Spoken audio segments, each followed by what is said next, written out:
बिस्मिल्लाहिर्रहमानिर्रहीम। अस्सलामुअलैकुम। आज मैं आपसे शेयर करूंगी चटपटी चटनी की रेसिपी। ये चटनी ना सिर्फ आपकी ज़बान को चटपटा मज़ा देगी बल्कि आपकी सेहत के लिए भी बहुत ही फ़ायदेमंद है।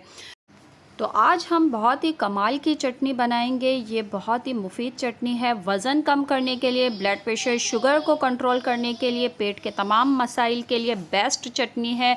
रोज़ाना 2 खाने के चम्मच खाने के साथ इसको आप इस्तेमाल कीजिए रेगुलर, बहुत ही बेस्ट नतीजे आएंगे। चैनल पर नए हैं, चैनल को सब्सक्राइब कर दीजिए, रेसिपी को लाइक कर दीजिए। 2 खाने के चम्मच हमने अनारदाना सूखा वाला ले लिया, धो के इसको 15 मिनट के लिए पानी में भिगो दिया था, जो फूल गए हैं। अनारदाना की तासीर ठंडी है और मैदे को ताकत देता है।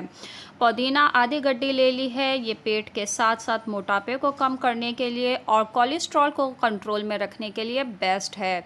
इसको हमने धो लिया है छन्नी में और इसको निकाल लिया है प्लेट में। अब हमने लिए हैं लहसुन, 3 जवे लहसुन के ले लिए हैं, इसको चॉप कर लेंगे। और लहसुन दिल के लिए बहुत मुफीद है, ब्लड प्रेशर को मामूल पे रखता है, तो लहसुन का इस्तेमाल जो है ज़रूर करना चाहिए लाइफ में। और हमने अदरक ले ली है। अदरक जो है वो खून को पतला रखती है और कोलेस्ट्रॉल को काबू में रखती है। 1 हरी मिर्ची ले ली है जायके के लिए। 1 खाने का चम्मच हरा धनिया भी ले लेंगे। हरा धनिया जो है हमारे जिस्म में ख़राब कोलेस्ट्रॉल को घटा के अच्छे कोलेस्ट्रॉल को पैदा करता है। ज़ीरे के भी बहुत से फ़ायदे हैं। ज़ीरा खून की गर्दिश को तेज़ करता है, शुगर लेवल को नॉर्मल रखता है। 1 चाय का चम्मच शुगर ले लिया है। 1 चाय का चम्मच काली मिर्चें। काली मिर्चें जिस्म में चर्बी नहीं बनने देता और आंतों को सेहतमंद रखता है। काला नमक ले लिया है, आधा चाय का चम्मच। शुगर, वज़न, ब्लड प्रेशर के लिए बेस्ट है। अनारदाना जो हमने भिगो के रखा था, अब इन सब चीज़ों को मिक्स करके अच्छा सा जो है एक पेस्ट बना लेंगे।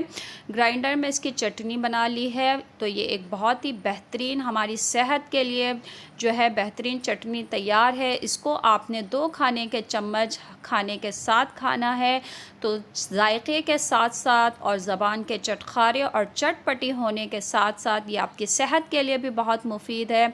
तो कमेंट करके बताइएगा आपको ये रेसिपी कैसी लगी और चैनल को सब्सक्राइब करना मत भूलिएगा।